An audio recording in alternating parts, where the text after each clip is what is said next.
I'm Ruth Nixon, and I live just outside of Pierre, and I am the happy owner of 7 chickens. And this is Molly. She is a Rhode Island Red, and she is just as much a part of our family as your cat or dog. The thought of having chickens had appealed to me for quite some time, and last spring we took the leap.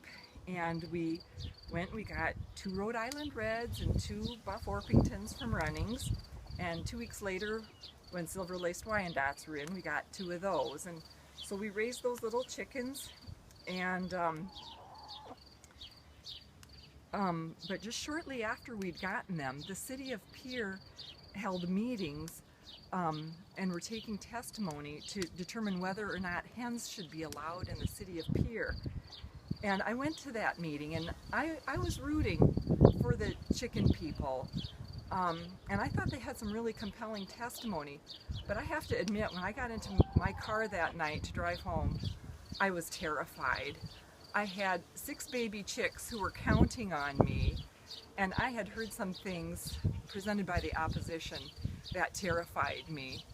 The first thing that was bothering me was the risk of predators.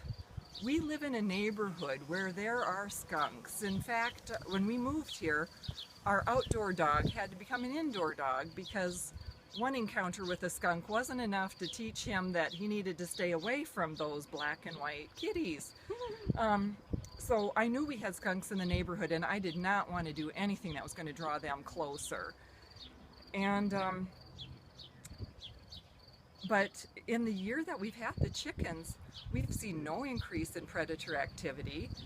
And we did lose 1 chicken, but that was to a bird of prey.